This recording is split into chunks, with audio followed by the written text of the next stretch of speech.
അവിടെ യുദ്ധം നടക്കുന്നത്. മുഹമ്മദ് നബിയും അനുയായികളും ലാ ഇലാഹ ഇല്ലല്ലാഹ് വിശ്വസിച്ചതിന്റെ പേരിൽ, അത് ജനങ്ങളെ പഠിപ്പിക്കുന്നതിന്റെ പേരിൽ ലാത്തയെയും മുസയെയും മനാത്തയും അപമാനിക്കലാണ്, ഇബ്രാഹിം നബിയെ മാനം കെടുത്തുകയാണ് എന്ന് പറഞ്ഞിട്ടാണ് അവർ തമ്മിലുള്ള യുദ്ധം.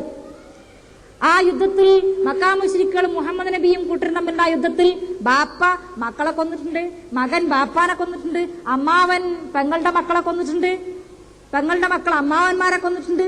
ഈ രൂപത്തിലൊക്കെയും യുദ്ധം ചെയ്ത് എന്തിനാണ്? ലാ ഇലാഹ ഇല്ലല്ലാഹ്ക്ക് വേണ്ടി മാത്രമാണ്. അതായത് ഇസ്ലാമില് ആരാധനക്ക് അർഹനായി, വെളിച്ചു പ്രാർത്ഥിക്കാൻ അർഹനായി, സഹായം ചോദിക്കാൻ അർഹനായി അള്ളാഹു മാത്രമേ ഉള്ളൂ എന്ന് വിശ്വസിച്ചതിന്റെ പേരിൽ, എന്ന് പറഞ്ഞതിന്റെ പേരിലാണ് യുദ്ധം ചെയ്തിരിക്കുന്നത്. എന്നിട്ട് ആ യുദ്ധത്തിൽ മരിച്ച ആളുകളുടെ പേരിൽ ഇസ്ലാമിലില്ലാത്ത ആ അനാചാരം, മരിച്ച ആണ്ട് കൊല്ലം തോറും റമളാൻ 17 ബദരീങ്ങളെ ആണ്ടായി ആഘോഷിക്കുന്ന ഒരു ഏർപ്പാട് നമ്മളെ നാട്ടിലുണ്ട്. ഇവിടെ ഉണ്ടോന്നറിയില്ല, ഉണ്ടെങ്കിൽ അത് നിങ്ങൾ ചെയ്യരുത്. ഈ നോമ്പിനെ അത് ബാത്തിലാക്കും. കാരണം ഈ വിഷയം പറഞ്ഞ എന്താണെന്നറിയാം, എവിടെ വിളിച്ചു കൂട്ടിയാലും ഇപ്പൊ ഒരാള് പറഞ്ഞിട്ട് പിന്നെ പറഞ്ഞൊക്കെ തിരക്കിടില്ല. പക്ഷെ മൊഹീദ്ദീൻ ഷെയ്ഖ് ബദരീങ്ങൾ എന്ന് പറഞ്ഞപ്പോഴേക്ക് പിന്നെ ഞാൻ പോകുന്നു, പിന്നെ എന്താ പറഞ്ഞെന്നുള്ളത് ഞാൻ കേൾക്കാൻ നിന്നിട്ടില്ലെന്നാ എന്ന് പറഞ്ഞാൽ, അത് പറയുമ്പോഴേക്ക് നമുക്ക് അതെന്തിനാ പറയണത്, വിളിച്ചു കൂട്ടിയാൽ അത് പറയാതെ നിവൃത്തില്ല.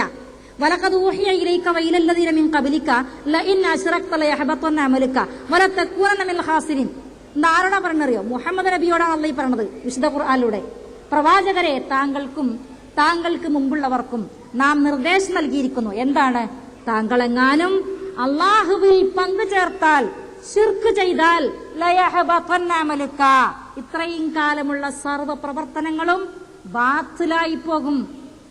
റസൂലുള്ളാഹിന്റെ നിസ്കാരത്തെ കുറിച്ചൊക്കെ നമ്മൾ കേട്ടതല്ലേ? രാത്രി ഒന്നുറങ്ങി എഴുന്നേറ്റ് നിന്ന് നിസ്കരിച്ചിട്ട് സുന്നത്ത് നമസ്കാരം, ഈ രാത്രി നമസ്കാരം നിർവഹിച്ച് നിസ്കാരം കഴിയുമ്പോഴേക്കും കാലിൽ നീര് വന്നിട്ടുണ്ടാകും. ഒരു റക്കയത്തിൽ അൽബഖറ സൂറത്ത് മുഴുവൻ, പിന്നെ ആലു ഇമ്രാനും നിസാവും ഒക്കെ ഒരൊറ്റ റക്കയത്തിൽ ഓതിയിട്ട് റസൂൽ രാത്രി നിസ്കരിക്കാറുള്ളത്. ഇത്ര ദീർഘമായി ഓതി നിസ്കാരം കഴിയുമ്പോഴേക്കും കാലിൽ നീര് വന്നിട്ടുണ്ടാകും. അതുപോലെ റമളാനിലെ ഫർള് നോമ്പുകൾക്ക് പുറമെ റസൂൽ നോറ്റുകൂടുന്ന സുന്നത്ത് നോമ്പുകളുടെ കണക്ക് എണ്ണിയാ കിട്ടൂല. ഓരോ തിങ്കളാഴ്ചയും വ്യാഴാഴ്ച റസൂലാക്ക് സുന്നത്ത് നോമ്പാണ്. പലപ്പോഴും രാവിലെ സുബഹി നമസ്കാരം കഴിഞ്ഞ് വീട്ടിലൊരു മായിഷ വല്ലതും ഉണ്ടോ, ഒന്ന് തിന്നാൻ വല്ലതും കിട്ടിയിക്കണോ?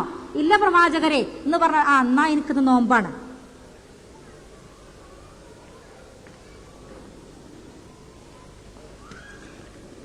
അപ്പോ ഈ രൂപത്തിൽ സൽക്കർമ്മങ്ങൾ ചെയ്യുന്ന പ്രവാചകൻ ശേഷമോടാണ് അള്ളാഹുവിന്റെ താക്കീത്. താങ്കളെങ്ങാനും അള്ളാഹുവിൽ പങ്കുചേർത്താൽ ഇതുവരെ ചെയ്ത പ്രവർത്തനങ്ങൾ മുഴുവൻ നഷ്ടത്തിലായി പോകും.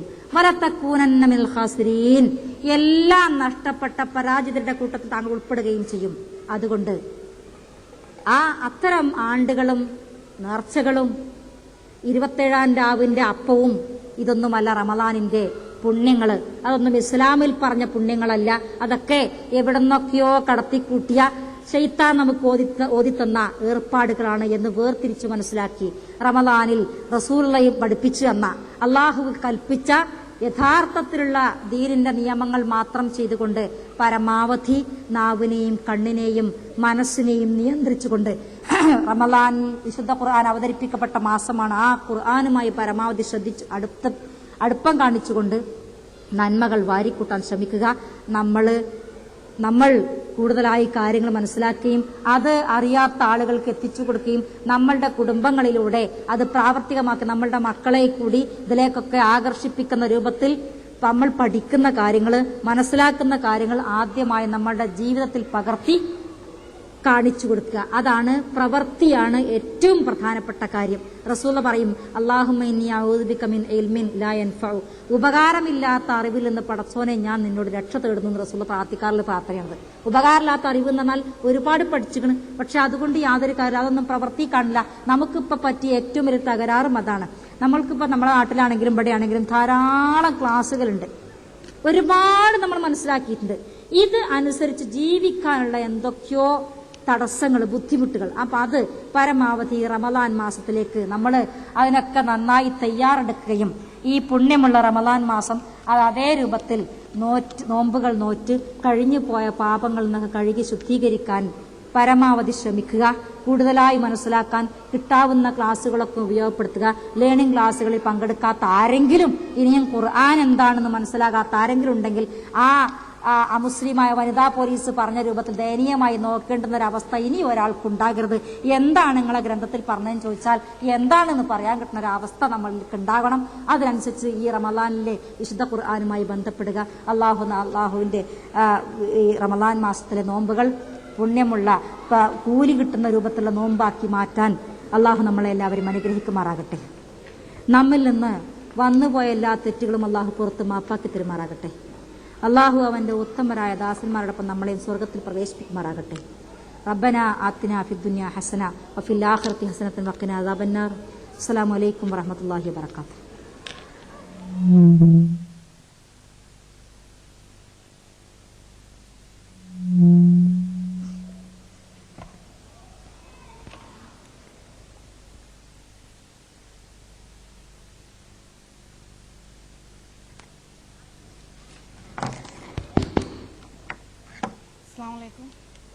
വിജ്ഞാനപ്രദമായ പ്രഭാഷണം നടത്തിയ ബുഷ്റ നിജാത്തിയേക്ക് നന്ദി പ്രകാശിപ്പിച്ചുകൊള്ളുന്നു. അടുത്തതായി നമ്മോട് സംസാരിക്കുന്നത് ഖത്തർ മലയാളി സമ്മേളനത്തോടനുബന്ധിച്ച് നടത്തിയ വനിതാ സമ്മേളനത്തിൽ ഒരു അതിഥിയായി എത്തിയ കേരള വനിതാ കമ്മീഷൻ അംഗം കുൽസു ടീച്ചറാണ്. അതിനു മുമ്പ് മുസ്ലിം ഗേൾസ് ആൻഡ് വിമൻസ് മൂവ്മെന്റിനെ കുറിച്ച് 2 വാക്ക് പറയാൻ ഞാൻ ആഗ്രഹിക്കുകയാണ്. സ്ത്രീകൾക്കിടയിൽ വിശുദ്ധ ഖുർആനും തിരുസുന്നത്തും മുറുകെ പിടിച്ചുകൊണ്ട് ഇസ്ലാമിക പ്രബോധന പ്രവർത്തനങ്ങൾ നടത്തിവരുന്ന സംഘടനയാണ് MGM. ഈ അടുത്ത കാലങ്ങൾ കൊണ്ട് തന്നെ MGM എല്ലാ രംഗങ്ങളിലും വളരെ സ്തുത്യർഹമായ സേവനങ്ങൾ അനുഷ്ഠിച്ചിട്ടുണ്ട്. MGMന്റെ പ്രവർത്തനങ്ങളെ പറ്റി പറയുകയാണെങ്കിൽ സ്ത്രീകൾക്കിടയിലെ തൗഹീദിന്റെ ശബ്ദം എന്ന് MGMനെ വിശേഷിപ്പിക്കുന്നതിൽ യാതൊരു അനൗചിത്യവുമില്ല. അതുപോലെ തന്നെ MGMന്റെ ശ്രദ്ധേയമായ ഒരു പ്രവർത്തനമാണ് അടുത്ത 5 വർഷത്തോളമായി നടത്തിക്കൊണ്ടിരിക്കുന്ന ഖുർആൻ ലേണിംഗ് സ്കൂൾ.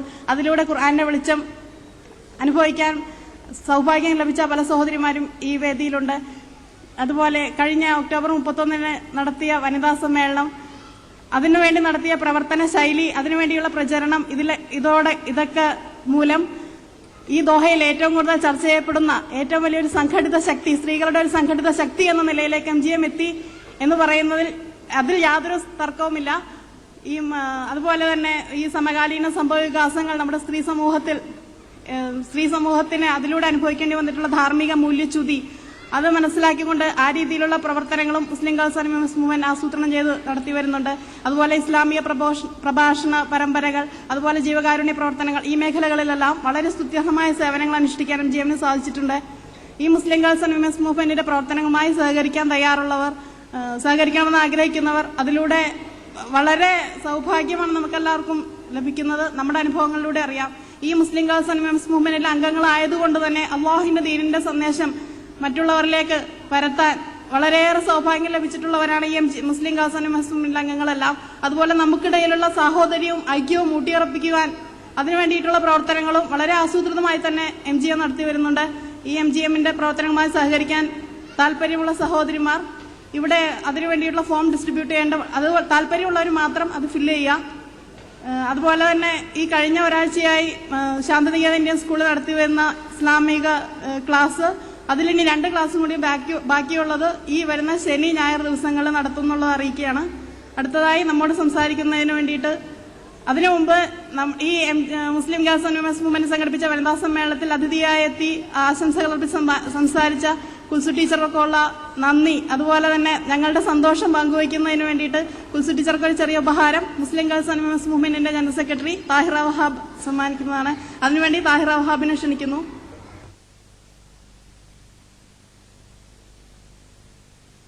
ഏറ്റവുമേറെ വിമർശനങ്ങൾക്ക് ഇന്ന് വിധേയമാക്കിക്കൊണ്ടിരിക്കുന്നത് ഇസ്ലാമിൽ കൽപ്പിച്ചിരിക്കുന്ന വിവാഹ സമ്പ്രദായത്തെക്കുറിച്ച്, ഇസ്ലാമിൽ തന്നെ നിലനിൽക്കുന്ന ബഹുഭാര്യത്വത്തെക്കുറിച്ച്, ത്വലാഖ് സംവിധാനത്തെക്കുറിച്ച്, സ്വത്തവകാശത്തെക്കുറിച്ചൊക്കെ പറയുന്നു. നമ്മൾ ആലോചിക്കേണ്ടത്, ഇന്നലെ ഇവിടെ ശരീഅത്ത് കോടതിയിൽ പോയപ്പോൾ അറിയാൻ കഴിഞ്ഞ വസ്തുത, ഇവിടെ തലാഖിന്റെ കാര്യത്തിൽ ഏറ്റവുമേറെ കർക്കശമാക്കുകയും എന്നാൽ അതേ അവസരം തലാഖ് സ്ത്രീകൾക്ക് പോലും അത് പൂർണ്ണമായിട്ട് അംഗീകരിച്ചു കൊടുക്കുകയും ചെയ്തിട്ടുള്ള ഒരു രാജ്യമാണ് ഇസ്ലാം ഖത്തർ എന്ന് കാണാൻ കഴിയുകയാണ്. കാരണം നമുക്ക് തലാഖ് എന്ന് പറയുന്നത് 3 രീതിയിലാണ്. ഒന്ന് സാധാരണമായി നമ്മൾ പറയാറുള്ള തലാഖ്, അതിന് പുറമെ സ്ത്രീകൾക്ക് പുരുഷനെ ഒഴിവാക്കാൻ സാധിക്കുന്ന 2 തലാഖ്, ഒന്ന് ഫസ്കും മറ്റൊന്ന് കൊല്ലും. ഇത് രണ്ടും അനുവദിക്കപ്പെട്ട ഒരു രാജ്യം എന്നുള്ള നിലക്ക് സ്ത്രീയെ സംബന്ധിച്ചിടത്തോളം ഏറ്റവും അവൾക്ക് ഉന്നതമായ സ്ഥാനം നൽകിക്കൊണ്ട് അവളെ സമൂഹത്തിൽ ഉയർത്തിക്കൊണ്ടുവരുന്ന ഒരു ചുറ്റുപാട് ഇവിടെ ഞാൻ മനസ്സിലാക്കുന്നത്, ഈ ഖത്തർ എന്ന് പറയുന്ന രാജ്യത്ത് പുരുഷനേക്കാൾ ഏറെ എണ്ണത്ത് സ്ത്രീകളാണെന്നാണ്. എണ്ണത്ത് കൂടുതൽ സ്ത്രീകൾ. എന്നിട്ട് ഇവിടെ സ്ത്രീകളെ സംബന്ധിച്ചിടത്തോളം ഇന്നും വിവാഹപ്രായം ഒക്കെ കഴിഞ്ഞിട്ടും ബാക്കി നിൽക്കുന്ന സ്ത്രീകൾ ഇവിടെയുണ്ട്. കാരണം പുരുഷന്മാരെ കിട്ടാത്തത് കൊണ്ടല്ല, മറിച്ച് തങ്ങളുടെ വിവാഹ മൂല്യത്തിന്റെ അളവ് വർദ്ധിപ്പിച്ച് തങ്ങൾക്ക് സ്വീകാര്യമായ മഹർ കിട്ടുന്നതുവരെ പുരുഷനെ കാത്തു നിൽക്കുന്ന ഒരു സമീപനം ഇവിടെ നമ്മൾ കാണാൻ സാധിക്കുന്നു. ഞാൻ കഴിഞ്ഞ ദിവസം സംസാരിച്ചപ്പോൾ അദ്ദേഹം പറയുകയുണ്ടായി, ഒരു മിനിമം സാധാരണഗതിയിൽ ഒരു ആവറേജ് മഹർ എത്രയാണെന്ന് ചോദിച്ചു കഴിഞ്ഞാൽ ഏകദേശം ഇന്ത്യയുടെ 7 ലക്ഷത്തോളം വരുന്ന സംഖ്യയാണ് ഇവിടെ ഒരു ചുരുക്കമായിട്ട് കൊടുക്കുന്ന മഹർ. ആലോചിച്ച് നോക്കുക, നമ്മുടെ നാട്ടിലെന്ത് ചെയ്യുന്നത്, നമ്മൾ 2 പവൻ മഹർ പറയുകയാണെന്നുണ്ടെങ്കിൽ മറുഭാഗത്ത് 2 ലക്ഷം രൂപ തിരിച്ച് സ്ത്രീധനം, അല്ലെ? ഒരു ഭാഗത്ത് സ്ത്രീധനം വാങ്ങുകയും എന്നിട്ട് ആ സ്ത്രീധനത്തിൽ നിന്ന് ഒരു തുച്ഛമായ സംഖ്യ മഹറായിട്ട് പ്രഖ്യാപിക്കുകയും ചെയ്യുന്ന ഏറ്റവും കാടത്തമായ വൃത്തികെട്ട ഒരു സംസ്കാരം നമ്മുടെ രാജ്യത്ത് നിലനിൽക്കുകയാണ്. പക്ഷെ അതിനെതിരെ പ്രതികരിക്കാൻ ഞാൻ ഇസ്ലാഹി പ്രസ്ഥാനം പ്രതികരിക്കുന്നതല്ല എന്നല്ല പറയുന്നതിന് അർത്ഥം. ഇസ്ലാഹി പ്രസ്ഥാനം അങ്ങേയറ്റം പ്രതികരിക്കുന്നു. അതുപോലെ ഒരുപാട് സംഘടനകൾ രംഗത്തുണ്ട്. പക്ഷെ എന്നിട്ട് പോലും അറിഞ്ഞോ അറിയാതെയോ നമ്മുടെ ഇടയിൽ തന്നെ നിന്നുകൊണ്ട് തന്നെ പലരും, അല്ലെങ്കിൽ നമ്മുടെ കണ്ണിന് ചുറ്റുവട്ടത്ത് നിന്നുകൊണ്ട് നമ്മൾ കണ്ടില്ല എന്ന് നടിച്ചുകൊണ്ട് തന്നെ പല ഭാഗത്തും ഈ സ്ത്രീധനം എന്ന് പറയുന്ന സമ്പ്രദായം ഇന്ന് വളരെ മോശമായ രീതിയിൽ നമ്മുടെ സമൂഹത്തെ കാർന്നുകൊണ്ടിരിക്കുകയാണ്. അപ്പം നമുക്കറിയാലോ, നമ്മുടെ നാട്ടിലെ എത്രയെത്ര പെൺകുട്ടികൾ വിവാഹപ്രായം കഴിഞ്ഞിട്ടും കല്യാണം കഴിക്കാനാവാതെ എത്രയോ കുടുംബങ്ങൾ കണ്ണീര് വാഴ്ത്തുകയാണ്. എന്നാൽ ആ കുടുംബങ്ങളിലെ പ്രയാസങ്ങൾ മനസ്സിലാക്കിക്കൊണ്ട് സ്ത്രീധനം എന്ന് പറയുന്ന ഏറ്റവും വലിയ വിപത്തിനെ സമൂഹത്തിൽ നിന്ന് പൂർണ്ണമായിട്ട് ഇല്ലാതാക്കാൻ നമ്മളൊക്കെ ഒരുപാട് ശ്രമിക്കുന്നു. പക്ഷെ ആർക്കും സാധ്യമാകാത്ത സാഹചര്യത്തിലേക്ക് നമ്മൾ എത്തുകയും ചെയ്യണം. എന്നാൽ ഖത്തർ പോലുള്ള രാജ്യത്തോ നേരെ തിരിച്ച് സ്ത്രീധനം എന്ന് പറയുന്ന വാക്ക് കേട്ടുകേൾവി പോലും ഇല്ലാത്ത ഈ രാജ്യത്ത് മഹറിന്റെ മൂല്യം അത് നിങ്ങൾക്ക് കേട്ടിട്ടുണ്ടാവും. ഒരു കാലഘട്ടത്തിൽ ഖലീഫ ഉമർ റളിയല്ലാഹുവിന്റെ കാലത്ത് സദസ്സിൽ വെച്ചുകൊണ്ട് ഒരു സ്ത്രീ ഉമർ റളിയല്ലാഹുവിനെ ചോദ്യം ചെയ്തിട്ടുള്ള ഒരു സ്ഥിതിവിശേഷം. കാരണം അന്ന് വിവാഹമൂല്യം ഉയർത്തിക്കൊണ്ടുവന്നപ്പോൾ സ്ത്രീകൾ ഏറ്റവും കൂടുതൽ വിവാഹമൂല്യം ആവശ്യപ്പെട്ടപ്പോൾ ഒരുപക്ഷെ ആ നാട്ടിലെ പുരുഷന്മാർ ഒന്നടങ്കം അതിനെതിരെ ഖലീഫയോട് പരാതിപ്പെടുകയും അങ്ങനെ ഖലീഫ ആ മഹറിന്റെ മൂല്യം വർദ്ധിപ്പിച്ചതിനെതിരെ ഒരു നിയന്ത്രണം ഏർപ്പെടുത്താൻ തീരുമാനിക്കുകയും ചെയ്തപ്പോൾ സദസ്സിൽ നിന്ന് ഒരു വൃദ്ധയായ സ്ത്രീ എഴുന്നേറ്റ് നിന്നുകൊണ്ട് ഖലീഫയെ ചോദ്യം ചെയ്ത വസ്തുത. ഉടനെ ഉമർ റളിയല്ലാഹു അൻഹു ആ കാര്യത്തിൽ നിന്ന് പിൻവാങ്ങിക്കൊണ്ട് അദ്ദേഹം പ്രഖ്യാപിച്ചു, ഇവിടെ എല്ലാവർക്കും, ഒരു വൃദ്ധയ്ക്ക് പോലും ഉമറിനേക്കാൾ നന്നായി അറിയാമെന്ന് പ്രതികരിച്ചുകൊണ്ട് അദ്ദേഹം ആ കാര്യത്തിലെടുത്ത നിയന്ത്രണം ഇല്ലാതാക്കുകയും ചെയ്ത ഒരു സമീപനത്തെക്കുറിച്ച് നമ്മളൊക്കെ വായിച്ചിട്ടുണ്ട്. അപ്പോൾ ആ ഒരു സ്ഥിതിവിശേഷമാണ് ഒരു ഭാഗത്ത് നിൽക്കുന്നതെങ്കിൽ നമ്മുടെ നാട്ടിലെ മലയാളക്കരയിൽ നിലനിൽക്കുന്നതോ സ്ത്രീധനം എന്ന് പറയുന്ന ഏറ്റവും വൃത്തികെട്ട ആ സംസ്കാരം ഇന്ന് നമ്മുടെ സമൂഹത്തിലൊക്കെ ഇപ്പം നമുക്കറിയാലോ, ഹിന്ദു മതത്തെക്കാളേറെ ഒരുപക്ഷെ ക്രിസ്തു മതത്തെക്കാളേറെ ഒക്കെ സ്ത്രീധനം ഏറ്റവും വ്യാപകമായ രീതിയിൽ ഉണ്ടായിക്കൊണ്ടിരിക്കുന്ന ഇസ്ലാം മതത്തിലാണ്. മറ്റുള്ളവരുടെ വിചാരം, മറ്റ് ഇതര സമുദായക്കാരുടെ വിചാരം ഇത് ഇസ്ലാമിൽ അനുവദനീയമാണെന്നാണ്. നമ്മളിൽ നിന്നാണ് അവർ കണ്ടുപിടിച്ചത്. യഥാർത്ഥത്തിൽ ഒരു കാലഘട്ടത്തിൽ ബ്രിട്ടീഷുകാർ നമ്മുടെ രാജ്യത്തേക്ക് കടന്നു വന്നപ്പോൾ അവരുടെ പല വൃത്തികെട്ട സംസ്കാരങ്ങളെയും പകർത്താൻ ശ്രമിച്ച നമ്മൾ അവരുടെ കൊണ്ടുവന്നിട്ടുള്ള ഈ സ്ത്രീധന സമ്പ്രദായത്തെ പോലും നമ്മൾ ആവാഹിച്ചെടുക്കാൻ ശ്രമിക്കുകയാണ്. അവിടെ ഇസ്ലാം എന്നോ ക്രിസ്ത്യാനിയെന്നോ അല്ലെങ്കിൽ ഹിന്ദു എന്നോ ഉള്ള വ്യത്യാസം കൂടാതെ നമ്മളൊക്കെ മത്സരിച്ച് അവസാനം അത് ഒരുപക്ഷെ ഏറ്റവും ആഴത്തിലേക്ക് ചെന്നെത്തിയത് ഇസ്ലാമിലാണെന്നാണ്. ഇന്നും നമ്മുടെ സമൂഹത്തിലെ പെൺകുട്ടികളെ വിവാഹപ്രായം കഴിഞ്ഞിട്ടും കല്യാണം കഴിക്കാൻ സാധിക്കാതെ നിൽക്കുകയും ഒരുപാട് നമ്മുടെ നാട്ടിലെ KMCC പോലുള്ള സംഘടനകളൊക്കെ ഇത്തരം വിവാഹങ്ങൾ നടത്തിക്കൊടുക്കാൻ മുന്നോട്ട് വരികയും ചെയ്യുന്നു എന്നുള്ളത് സന്തോഷകരമായ കാര്യമാണ്. അപ്പോൾ ഞാൻ പറഞ്ഞത്, അതുപോലെ ഇസ്ലാഹി പ്രസ്ഥാനത്തിന്റെ നേതൃത്വത്തിൽ ഇത്തരത്തിലുള്ള നമുക്ക് ഇതിനെതിരെ ഒരു സ്ത്രീധനത്തിനെതിരെയുള്ള ഒരു കാലത്ത് ഒരു സന്ധിയില്ലാ സമരം പ്രഖ്യാപിച്ചുകൊണ്ട് അതിന്റെ പ്രവർത്തനവുമായി മുന്നോട്ട് പോകാൻ തീർച്ചയായും MGMന്റെ പ്രവർത്തകർക്ക്, പ്രത്യേകിച്ച് ഇവിടെ നല്ല ഊർജ്ജസ്വലരായ MGMന്റെ പ്രവർത്തകരെ ഞാൻ കാണുന്നു. ഓരോരുത്തരും, ഞാൻ പേരെടുത്ത് പറയുന്നില്ല, ഓരോരുത്തരും നമ്മളിതിന്റെ ഓരോ ഭാരവാഹികളും, പ്രസിഡന്റ് ആയിരുന്നാലും സെക്രട്ടറി ആയിരുന്നാലും ഇതിന്റെ വൈസ് പ്രസിഡന്റുമാരായിരുന്നാലും ഒക്കെ ഒന്നിനൊന്ന് സജീവമായ പ്രവർത്തനങ്ങളുമായിട്ട് മുന്നോട്ട് പോകുന്ന ഈ പ്രദേശത്ത് എനിക്ക് പറയാനുള്ളത്, അഭ്യർത്ഥിക്കാനുള്ളത്, നമ്മുടെ ഈ സ്ത്രീധനത്തിനെതിരെയുള്ള ഒരു സന്ധിയില്ല സമരം പ്രഖ്യാപിച്ചുകൊണ്ട് പ്രവർത്തനവുമായി മുന്നോട്ട് കൊണ്ടുപോകാൻ. എനിക്ക് ഗൾഫിൽ വെച്ച് നിങ്ങൾ വിവാഹം കഴിക്കണമെന്നില്ല.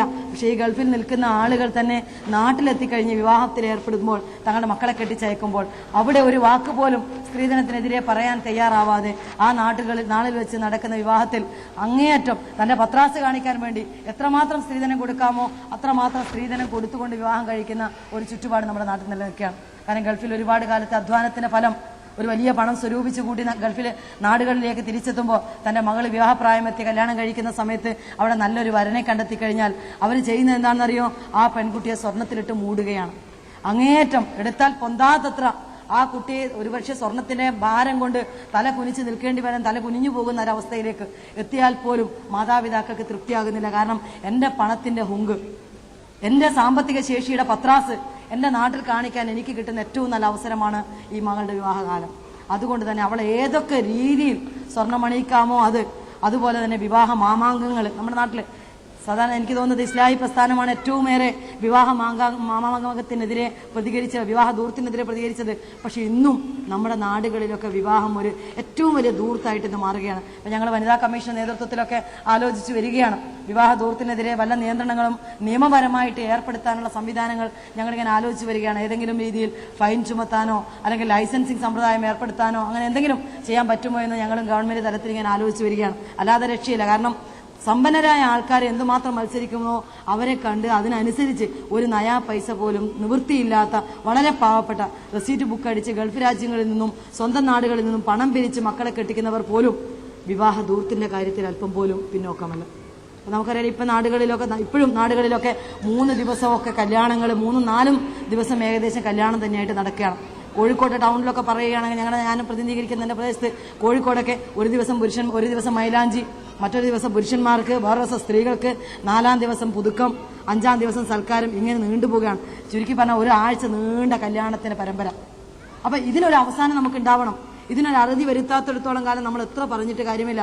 നമ്മൾ ഒരുപാട് ഇസ്ലാമിന്റെ സന്ദേശങ്ങൾ ഉൾക്കൊള്ളുന്നു, ഇസ്ലാമിനെ കുറിച്ച് പഠിക്കാൻ ശ്രമിക്കുന്നു. നമ്മൾ ഖുർആൻ ക്ലാസ്സുകളിൽ പോയി ഖുർആന്റെ വചനങ്ങളെക്കുറിച്ച്, അതിന്റെ അർത്ഥങ്ങളെക്കുറിച്ച് നമ്മൾ മനസ്സിലാക്കുന്നു. മറുഭാഗത്ത് നമ്മുടെ പ്രായോഗിക തലത്തിൽ സംഭവിക്കുന്നതിനെക്കുറിച്ച് പലപ്പോഴും നമ്മൾ കണ്ടില്ലെന്ന് നടിക്കേണ്ടി വരുന്ന ഒരവസ്ഥാവിശേഷമാണ്. അത് മാറ്റിയെടുക്കാൻ നമുക്ക് സാധിക്കണം. അപ്പോൾ സ്ത്രീധനത്തിനെതിരെയുള്ള ഒരു പ്രവർത്തനവുമായിട്ട് പ്രത്യേകിച്ച് ഖത്തറിലെ MGM-ന്റെയും അതുപോലെ ഇവിടെയുള്ള ഇസ്ലാഹി പ്രസ്ഥാനത്തിന്റെയും പ്രവർത്തകർക്ക് സാധിക്കട്ടെ എന്ന് ഞാൻ ആശംസിക്കുകയാണ്. അതുപോലെ തന്നെ ശരീഅത്ത് നിയമസംഹിത നമുക്കറിയാലോ, ഏറ്റവും ഏറെ വിമർശിക്കപ്പെടാൻ കാരണം അതിനെ ദുരുപയോഗം ചെയ്യുന്നത് കൊണ്ടാണ്. ഞാൻ ഒരാളെ പേരെടുത്ത് കുറ്റപ്പെടുത്തുകയല്ല. എന്തുകൊണ്ടോ ഇസ്ലാം അനുവദിച്ച ബഹുഭാര്യത്വം അത് ഏതർത്ഥത്തിലാണോ ഇസ്ലാം ബഹുഭാര്യത്വം അംഗീകരിച്ചിട്ടുള്ളത്, യഥാർത്ഥത്തിൽ ഏകഭാര്യത്വമാണ് നല്ലതെന്ന് പ്രഖ്യാപിച്ചുകൊണ്ട് ഇസ്ലാം അംഗീകരിക്കുന്ന ബഹുഭാര്യത്വം, ആ ബഹുഭാര്യത്വത്തെ പോലും അങ്ങേയറ്റം മോശമായ രീതിയിൽ ജനങ്ങൾ മറ്റുള്ളവരുടെ ഇടയിൽ അത് വിമർശിക്കപ്പെടുന്ന രീതിയിൽ ബഹുഭാര്യത്വത്തെ വളരെ സാർവത്രികമാക്കി കാണുന്ന ഒരു സമീപനം ഇന്ന് നമ്മുടെ ഇസ്ലാമിലേക്ക് കടന്നു വരികയാണ്. നമ്മൾ സ്വയം ഒരു ആത്മപരിശോധന നടത്തേണ്ടതുണ്ട്. നമുക്ക് കൂട്ടായി ഇവിടെ മറ്റാരുമില്ല, നമ്മൾ മാത്രമേ ഉള്ളൂ. നമുക്ക് സ്വയം എവിടെയാണ് തെറ്റ് സംഭവിച്ചിരിക്കുന്നത്, നമുക്കിപ്പോൾ സംഭവിച്ച തെറ്റെന്ത് എന്നുള്ളത് നമ്മൾ ചിന്തിച്ചുകൊണ്ട് നമുക്കത് ഏതൊക്കെ രീതിയിൽ മാറ്റിമറിക്കാൻ സാധിക്കുമോ അതിലേക്ക് നമ്മൾ കൊണ്ടുവരേണ്ടതുണ്ട്. ഞാൻ തെറ്റ് പറയുകയില്ല. അതുപോലെ തന്നെ വിവാഹമോചനത്തിന്റെ കാര്യത്തിലായിരുന്നാലും ശരി, ഏത് അർത്ഥത്തിൽ, ഏത് സമയത്താണ്, ഏത് സന്ദർഭത്തിലാണ് വിവാഹമോചനം ചെയ്യേണ്ടത് എന്ന് ഇസ്ലാം വളരെ കർക്കശമായി താക്കീത് നൽകിയിട്ടുണ്ട്. അള്ളാഹു അനുവദിച്ചതിൽ വെച്ച് ഏറ്റവും ഇഷ്ടപ്പെടാത്തൊരു കാര്യമായിട്ട് പറഞ്ഞിട്ടുള്ള വിവാഹമോചനത്തെ ഇന്ന് നിഷ്പ്രയാസം, അല്ലെ, ഒരു കാരണം പോലുമില്ലാതെ ഒരു പെണ്ണിനെ സംബന്ധിച്ചിടത്തോളം അവളുടെ നെഞ്ചിലേറ്റി അവളെ ഏറ്റവും ഏറെ സ്നേഹിക്കുന്ന, അവളെ ഏറ്റവും ഏറെ പ്രിയപ്പെട്ടവനായി കാണുന്ന തന്റെ ഭർത്താവ് ഒരു നിമിഷം ഒരു കാരണങ്ങളില്ലാതെ വിവാഹമോചനം ചെയ്യുന്ന സമീപനത്തിലേക്ക് നമ്മുടെ നാടുകൾ മാറിക്കൊണ്ടിരിക്കുകയാണ്. ഇതിനൊരു മാറ്റം വരുത്തേണ്ടതുണ്ട്.